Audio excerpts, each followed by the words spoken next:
Hello guys, welcome to Eneco Music Hub. Keep on keeping on. Let's transcribe this piece of music and we keep doing this until our beginners are carried along. We want to transcribe from staff to solfa. So ask yourself, what type of staff is that? We have treble staff and bass staff. When the sign is this way, it is bass staff. But when the sign is this way, it is treble staff. So because it is treble staff, the first line is E. The first line there is the bottom line, the down one. That's the first line. The last line here is the upper one. So we count from down. So that first line is line E. Okay. So from there you run your alphabet. E, F, G, A, B, C, D, E, F. That is line space, line space, line space, line space. The next step to take is to write down the key signature of this particular song.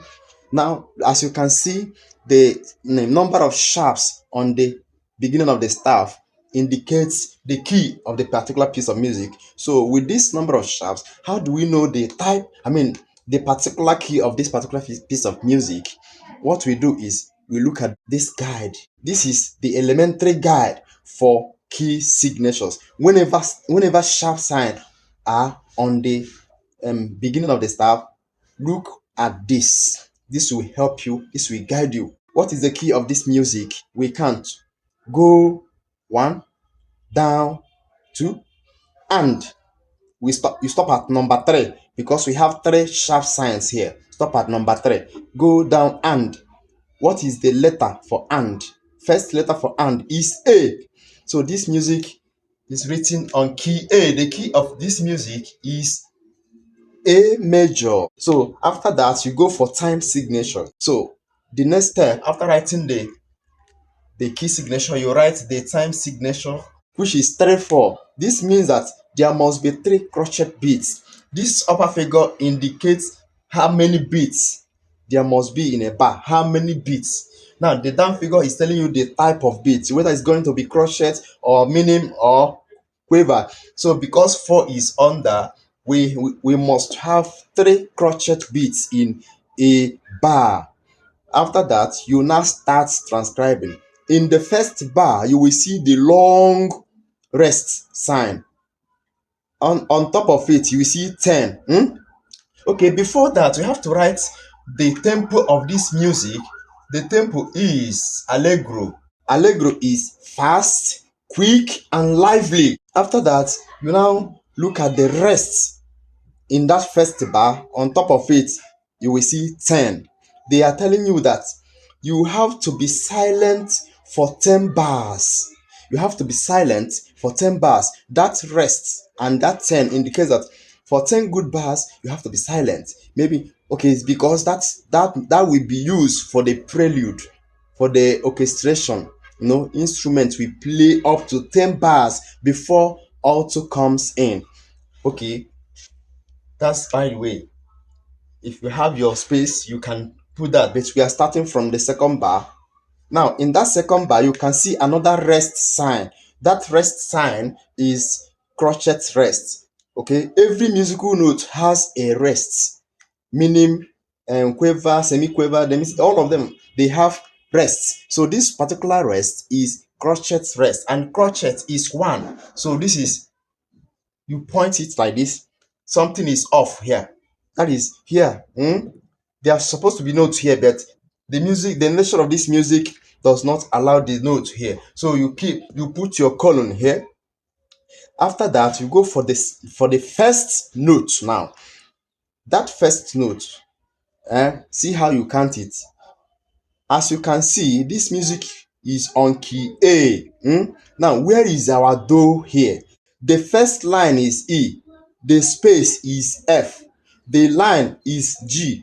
The space is A. So the second space is your do. That is, any note that is on that second space is the do. Remember, we count from down, not from up.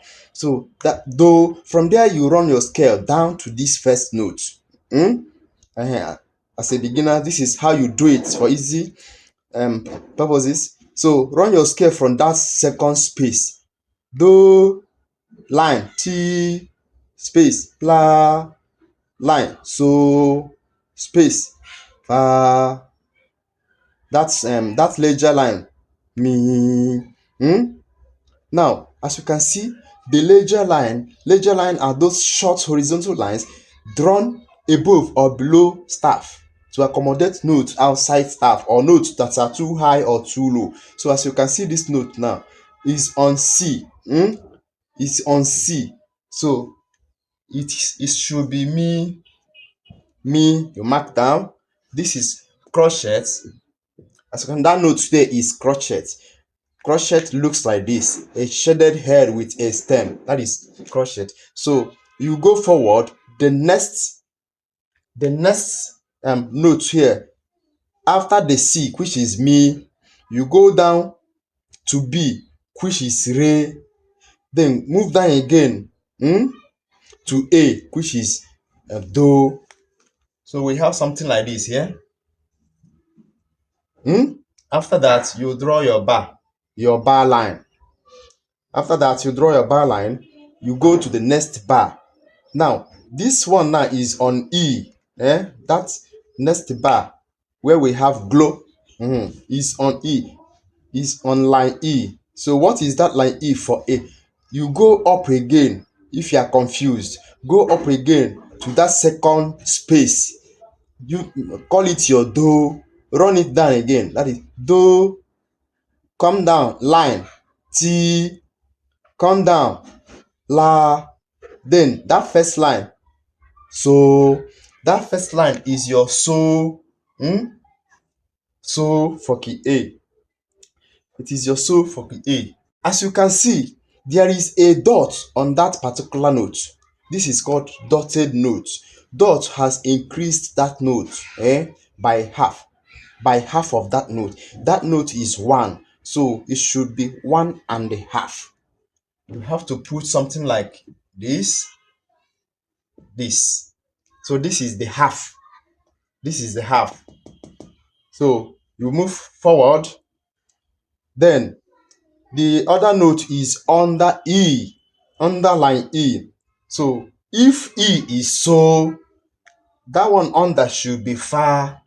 Should be far. You put your colon. That is how it should be. So as you can see, that particular note is quaver note. Quaver note is half. This is half. This is half. So after that, you move forward. The next note is on C. C, which is, remember, this one must be down. This one must be down. You draw your line. Then the first space, now we have a note on the first space. If you are still confused, you go up to the second space, call it your do. Come down to the line T la. So la, we have repeated la. Repeated la. Then this one has stepped up to T.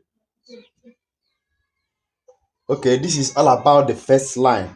I just use it as an example so that the video will not be long. The main thing to consider is all these things I have pointed out: the type of staff, the number of sharps or flats, time signature, tempo. Then consider the rest signs. After that, you write your music. As simple as that. You can use this method to transcribe other music.